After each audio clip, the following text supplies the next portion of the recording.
Hi, and welcome to the Shoot from the Heart podcast with me, Diane Bell. If you want to write a script, make a movie, or quite simply live an abundant and creatively fulfilled life, you are in the right place.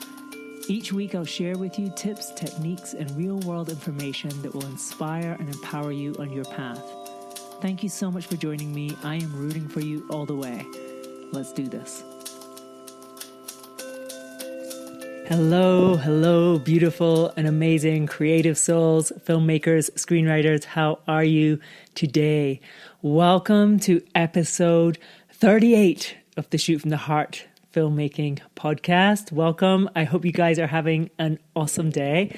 I am so excited today. I hope you know that I just am sharing a new training today, a free training called The 5 Keys to Filmmaking Success. So if you are wanting to make a movie, please check out this free training. You will find a link to it in my profile, or you can go to dianebell.com/filmmaking. That's dianebell.com/filmmaking. So if you want to check out that free training, it's going to be available all week. And you can watch it when you want. There's a whole bunch of different times that you can sign up and register to watch it. So check it out. The reason I'm sharing this training today and this week is because registration has opened for the Shoot from the Heart Filmmaking Academy. And that's so exciting because this is the first time this year since January that we've opened the doors. And I feel like the people who have been in it this year, it's been such an amazing journey, and we're all still Zooming together every month. And the Zoom calls have been the most extraordinary thing this year. We do a Zoom call every month when you're in the academy. But I just feel so excited to be welcoming new people in this week. And I know the filmmakers in the group are too. In our last Zoom call, I was like, guys, next month there will be some new people probably. So it might be you. If it is, I'd be so excited for you to join us. It's just the best group. The Academy, just to be clear, it is a course in a sense. It's not really a course. What it is like everything that I can give you on how to make your movie and how to do it well. And so it's literally like 25 different video lessons that you also get the audio to, so you can listen to the tracks rather than just watch them. You can download them, listen to them when you want. And they cover everything from developing your script, creating a package, raising finance, how to raise finance, who to go to, what to say, all the things like that, all the practical knowledge that you need. It takes you through actually making your movie, how to do it. So it's all the practical things are covered. And then also the mindset stuff. It's also how to make sure you succeed, the ways you need to be thinking, how to do it, just the whole thing. I just give everything that I know about making a successful movie is in the Academy. So when you sign up, you get all those lessons. They're all yours for life. You also get 6 months of calls. The people who joined in January, their calls were extended because coronavirus happened. And I felt like, a lot of people got sort of like stuck. So I'm just like, come on in, join. Once you join, I am rooting for you all the way. I will do everything I can to help you get across the finish line, make your movie. If you're interested in the Academy at all, check out the free training. It's called The 5 Keys to Filmmaking Success. Even if you don't want to join the Academy, just check out the free training, enjoy it, get information from it, learn from it, grow from it. If you do want to join the Academy, watch it and then jump in. I would be so happy to welcome you into it, welcome the new class. It's like, whoa, I can't believe it. We're getting new people into it. Yes, Tiff said mindset is key, 100%. It is everything. I say this again and again and again. I can give you all the practicals. I give you all the practicals. I mean, in the Academy, you will get sample budget, sample schedule, LLC agreement. You get the business plan that I used to raise $170,000 with. You get exactly who to go to, how to go to them, what to say, what I have said, exactly verbatim, ads that I've done, everything. You get all the practicals. But I do always say, like, it's funny, you can have all the practicals, but unless you have the right mindset, it won't make any difference. You can have the greatest script, the greatest film project, all the practical tools, but unless your headspace is in the right place, you won't make your movie. That is absolutely true. So if you do check out the training, you'll learn that there is a special offer if you sign up for the Academy like immediately after watching the training, you will get a special bonus that will totally cover you on that. So check it out. It's amazing. It's a huge bonus and it's a big deal. It's interesting. I'm so glad someone brought that up. So just go, the mindset is probably 90% of it. The practical is like 10. And everybody's always obsessed with the practical. How do I do this? How do I do that? The thing that will really get you over the finishing line, and that's discussed in that free training, the thing that will get you over the finish line is how you're thinking about things and how your thoughts are and what your mindset is around what you're doing. Because when you get that in place, everything else falls into place. So guys, the subject of today's podcast is the 3 things you must do if you want to make your movie. And we are about to dive into some practicals. Okay. So really, we're going to get into just nitty gritty. What do you need to do to make a movie if you want to make one?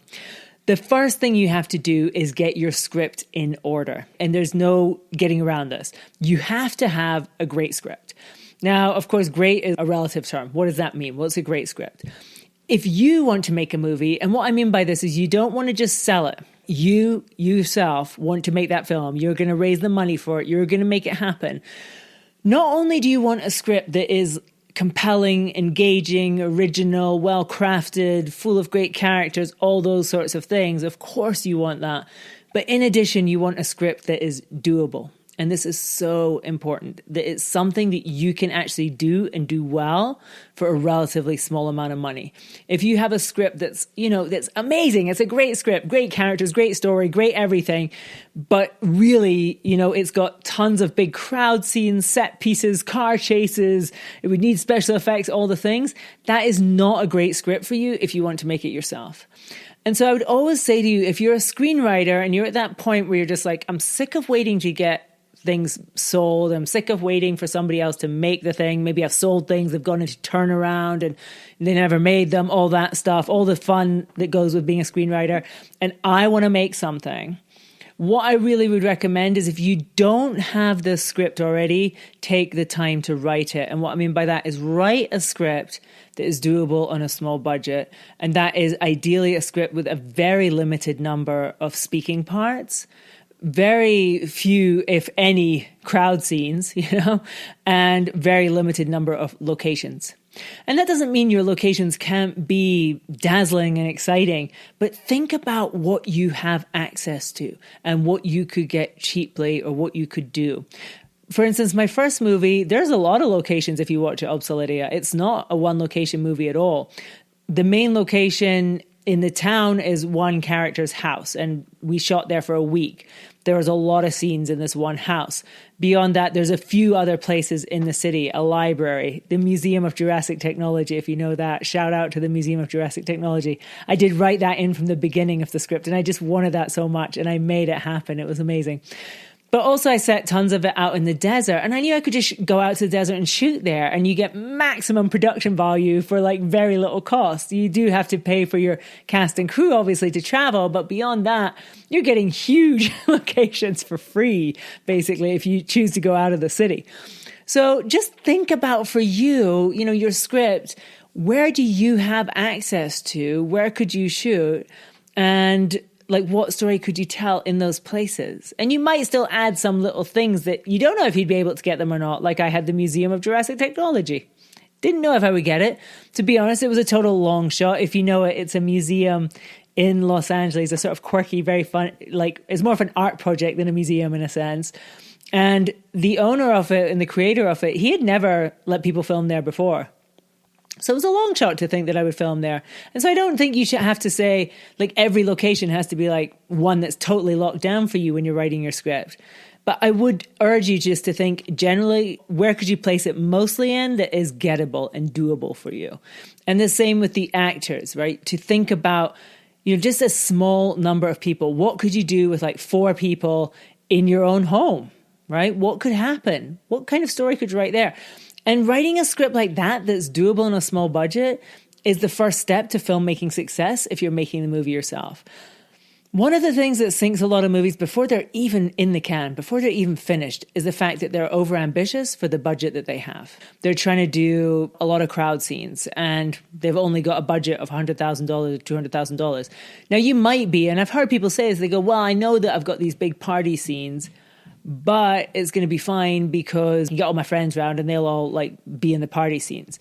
The thing is, though, that's not really taking into account what filmmaking is actually like. There's a reason in Hollywood that extras are paid professionals, because being an extra in a movie is not just like coming to a party and getting to hang out and party. Being an extra in a party scene means pretending that you're having fun partying, but not actually saying anything, being silent all the time, hanging around for epic long days, right, with nothing going on other than you getting to pretend to party and not actually say anything. So it's not really fun for people to be extras. I'm just going to put that out there. So always like the fantasy that you just invite all your pals doesn't always work out. The other thing too is that any sort of scene that involves extras and involves like background and crowds just takes longer to shoot. Of course it does. It's the nature of it. You have to organize where they're all going to be. You're going to be looking at their costumes. If you want something that's coherent, like if you've decided, for instance, you want a film that there's no primary colors, you can be like, okay, well, we need to change that shirt. We need to change that. We need to, this all takes time. And it takes time away from your shoot. It takes time away from what is important, which of course is the performances of your lead characters. So it's not just for like the logistics of getting extra people. It's also for the fact that dealing with a lot of people just sucks time and then sucks the emphasis away from where it needs to be, which is your main character's performance. So as you're looking at your script, and maybe you've got a script already that you want to make, but you've got a few problematic scenes in it, right? There's maybe a scene where there's a kind of car chase, or maybe there's a scene where there's there is a bunch of people, there's a big party scene, or there's a scene at a basketball game, or whatever it is for you. You have a choice then as you go through your script is, on one hand, just to think about, can you change the script? Is there something that you could get rid of and reset it somewhere else? You look at the scene that's taking place at the basketball game and you think, well, what's the essence of this story? Does it really have to take place at a basketball game? What's really going on here? What is the reason that this scene exists in the film? And typically it's not because of the basketball game. It's because this is the scene where the dad connects with his son. They're sitting watching the basketball and they have some conversation that allows them to connect.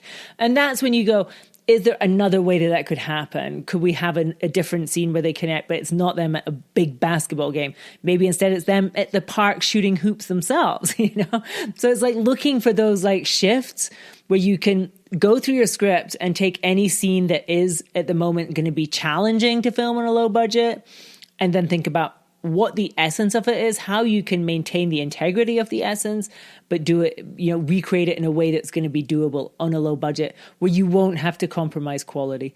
Because as I say, the number one reason that movies don't work, they're just rubbish from before they're even finished, is because you are trying to do something that's just overambitious and you don't have the finances to do it.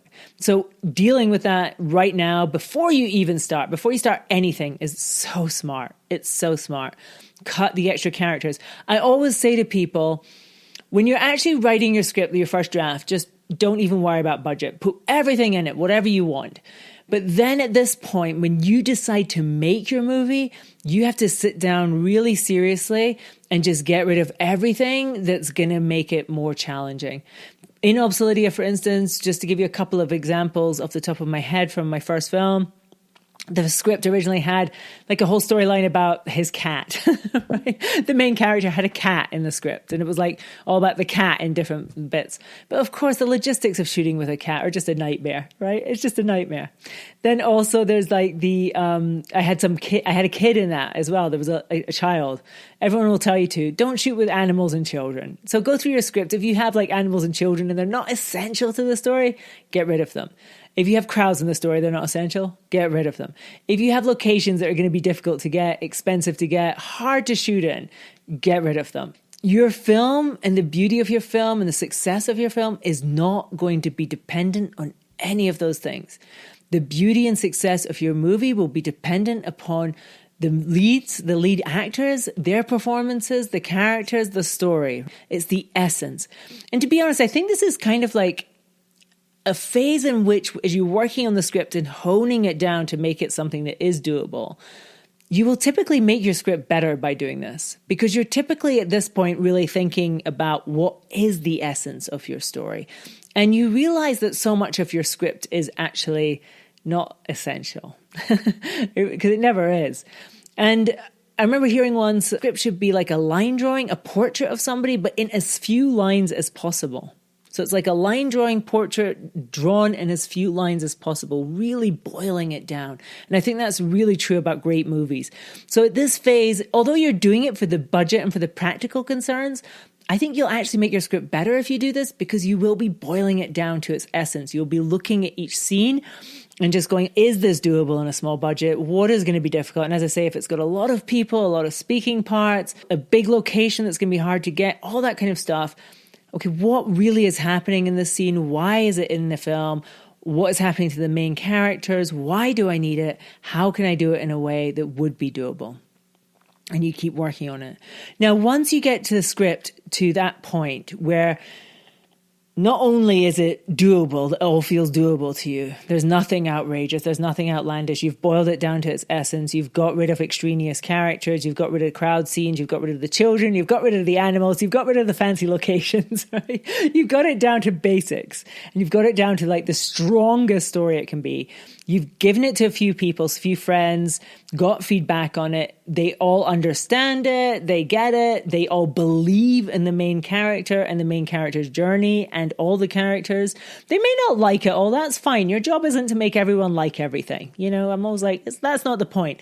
The point is, though, that everybody should understand it. They should believe it. They should feel like it's coherent. Now, once you're at that point, you're ready to move on to the second thing that you must do. So the first thing is just getting that script tight, lean, mean, like ready to go. Just another note on script, under 100 pages, please. If you're going to shoot it yourself, under 100 pages is totally essential.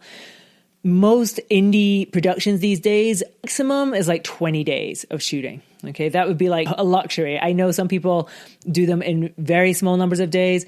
Obsoletia, I shot in 18 days. My second film, Bleeding Heart, was 19 days. And my third film was 20. So I managed to get an extra day each time. And I swear, every day counts so much. Well, you think about it. If you have 20 days and you have a 100-page script, that's 5 pages a day. Okay, that's what you're going to be shooting every day.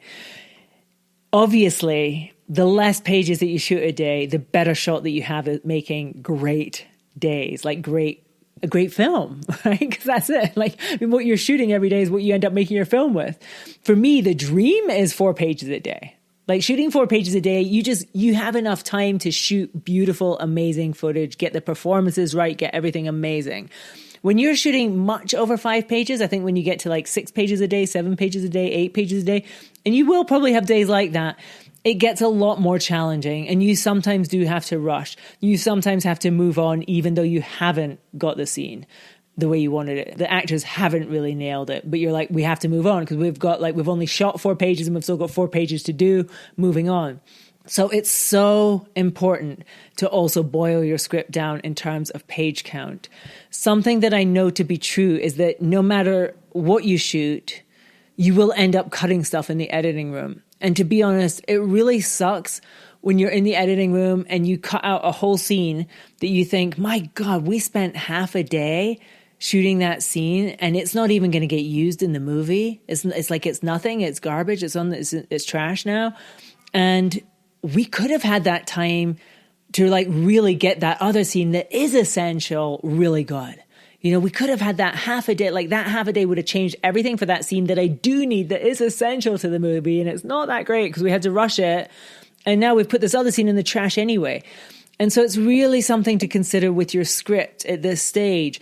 Going through it again, it's all about the essence. You think it's all necessary. You think it's all essential. I'm telling you right now, certainly if it's over 100 pages, it's not. It's definitely not if it's over 100 pages. Cut it at script stage so you're not cutting it in editing room. Because editing room, as I say, it just saddens you. You think, oh my God, we wasted like half a day shoot on that, you know, or even longer sometimes. And now we're just cutting it out the movie. We could have cut the scene in the script. We could have cut it then. It was never essential to the movie. It was not essential. And we wasted time doing that instead of taking the time to make something else great. So this is all the strategies that you're thinking about with your script before you even move on to the next stage. Once you are happy with the script and you really know you've boiled it down to its essence and you know it's everything that you want it to be, And that's not true. It might not be everything you want it to be. You might be perfectly aware that there's still things to get better, and then, that's fine, but it's good enough. The next stage that I recommend, the next step that I recommend you take is that you set a start date for yourself. And I know for so many people that just freaks them out because they go, wait, set a start date? Why would I do that? Like the next thing, surely, as I start to get my team together, I start to raise money, all those kinds of things. The reason that I say set a start date is quite simply, you need to hold yourself accountable. You need a deadline, and you need to start making this thing real. Okay. Most movies don't happen because they're never real. It's kind of like always a pipeline dream. It's sort of like, well, we'll make it when we get everything together. Maybe we'll start then. Maybe the year after. We'll make it when we get the money, when we get the people, when we get the things. And I just go, that's why they don't happen. If you are serious about making your movie, once you have your script ready, set your start date. Get your calendar out and say, I am going to start shooting on that date, right? It's probably going to be at least 6 months away from the date that you are. Because if you literally just have a script and that's all you've got, right? You've got your script. You don't have actors, you don't have money, you don't have anything else, right? You're going to need to take probably like about 3 months to create a package to raise finance, 2 to 3 months, depending how fast, how much work you can do. Then after that, you're probably going to need 2 to 3 months to actually raise the money to make your film. And then after that, you're going to need like 1 month to go into pre-production. So I would say like the minimum your start date is going to be is like 6-7 months away from today, right? But that's about a ballpark figure. And once you put that in your calendar, you put that date in, you're like, I'm going to start shooting my film on that day. I swear, like magic will start to happen and it will start to get very, very real for you. It's no longer just like some sort of like pipeline dream, like it's going to happen one day, fingers crossed. It's like, we're going to do it. And then when you go to people as well, everything shifts, because the minute you start to talk to people about your film, you're no longer kind of like, hey, I've got this script and, hoping to shoot spring 2021, and, would you be interested? Would you take a look? Instead, you're going, hey, I've got this script. We're going to start shooting on April 27th, 2021. And they're going to be like, whoa, like this is happening. It's real to them now, right? And it's real to you. And I always think like basically the art of getting a film off the ground is the art of faking it until it actually happens. It's the art of like building a house of cards until it's like solid. It's crazy. And it is this thing of just pretending that it's going to happen until you pretend so hard that it actually happens. It's like a miracle, right? And in the beginning, you're like, you have no business saying to people, we're going to start shooting on this date. But I just go, just do it. Just like start saying it and start making it sound like it's real. And that's how it will become real. Okay. It's like, it might sound crazy, but it really works. So it's kind of a little bit of the woo-woo manifestation thing, but it's also legit. It makes it real to other people. They take it more seriously if you tell them like specifically when you're starting. Because it sounds like you're the person with the plan, even if all you have is your script and a dream. It's totally cool. By the way, I did do this with my first film. It made it happen. We ended up not actually starting on our start date. I think the start date, it was sometime in April. We started, I think, though, like 3 weeks after the start date, which was just a miracle when you consider that when I put the start date in the calendar, like I had nothing. I had no idea how I was going to get the money or how it was going to happen. But I just put it in the calendar and I started to tell people that. Everyone that I met, I said, hey, I'm making this film. We're starting on this date. And they just believed me. They just believed it was true. And because they believed and I started believing and everybody believed. And then when everyone does believe, it happens. That's how it works. So set your start date. The third thing you must do after you set your start date is find a line producer. Because the third thing really that you must do is get a budget and schedule done. Get a breakdown of your script and a budget. You cannot possibly start talking to people about raising money. You can't start talking to people about giving you money. You can't start talking about how much you need until you really know. I mean, it's logical. I find it bizarre when people are sort of saying, I need 500,000 for my script, but they haven't actually done a proper budget and schedule. You need to know 100% when you go to somebody to ask for money, exactly how much you need, exactly how you will spend it, exactly how that amount of money will mean you making a great film, right? That is absolutely essential. And the way that happens is that you have to get a budget and a schedule done. And I say get it done because if you're like me, you can't do it. Unless you are a line producer for movies, you cannot possibly do a schedule and a budget. Trust me, I actually tried because I'm one of those people, I'm a bit of a MacGyver. Who's a MacGyver here, right? Who just thinks I can roll up my sleeves, I can Google it, and I can do it myself. I can figure this stuff out, right? I tried doing that. And I probably spent about 2 days just like, how much does this cost? How much does that? I don't know anything. And realizing this is stupid. Don't try to do it. Just don't try to do it.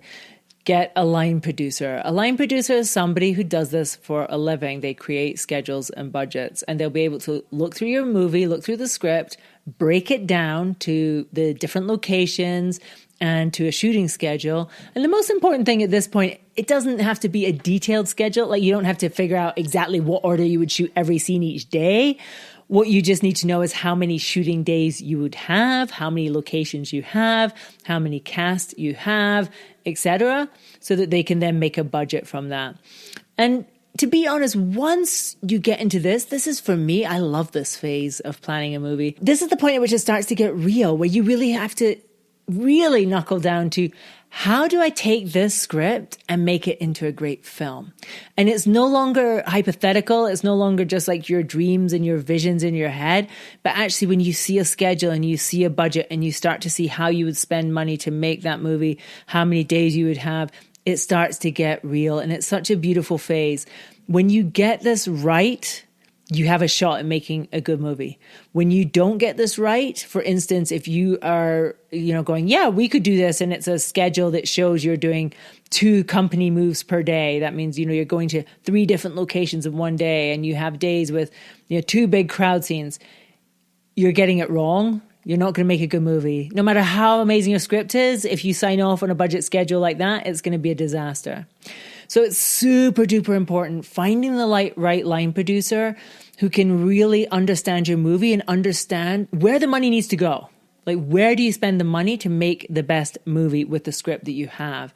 Who can also understand what sort of budget do you want to work with. If you're somebody who's never made a film before, like I was, and you're going to raise the money yourself, you're probably looking at a very low budget that you want to raise. You probably don't want it to be over $200,000.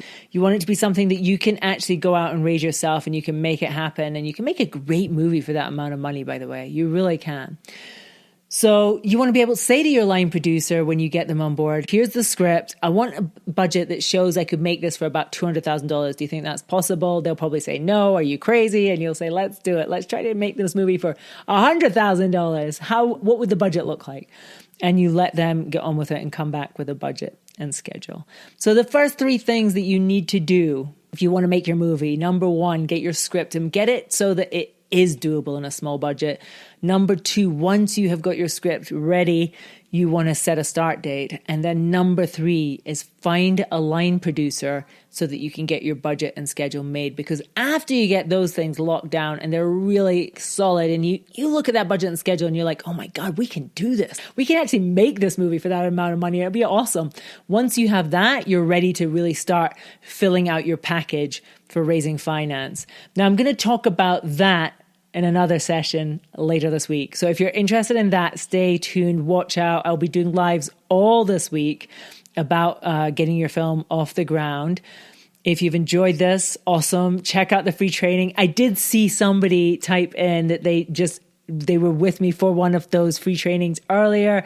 Check it out, the 5 keys to filmmaking success. It will be available this week. You can get a link in my profile or else dianebell.com/filmmaking. And then you can sign up and register and check that out. And again, registration is open for the Shoot from the Heart Filmmaking Academy. I'm so excited about that. If you're listening to what I'm sharing today and it's making sense and you sort of go, oh, I could actually do this, the Academy guides you through this process. It just breaks it down step by step, makes it really, really simple so that you just know, okay, right now I need to do this, get my script in order. Okay, now I'm setting my start date. In the Academy, I go into it much deeper about what date you would choose and why, and all the secrets of how to set a really excellent start date for yourself. Number 3, get a line producer. And again, in the academy, you'll learn all about who line producers are, how to find one, how to find the right one for you, right? All those kinds of things, just in detail.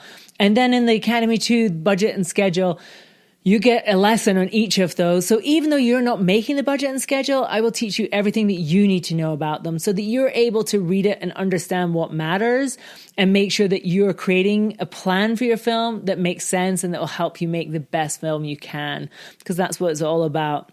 You also get an actual budget for one of my movies and an actual schedule so that you can see that. And I talk you through why we made the decisions that we did. My obsession always with that stuff is just making sure that the money is going where it needs to go for you to make the best film you can, as well as paying yourself and everyone who works in it, because I think it's crucial that everybody gets paid. I'm not in favor of working for free or having anybody else work for free. You guys, I'm going to wrap it up here because I think my battery is about to die on me. Thank you so much for joining me today here live, and do check out the free training, the 5 keys to successful filmmaking. You will find the link in my profile or go to dianebell.com/filmmaking. I hope you can join me for that. Take care. Bye.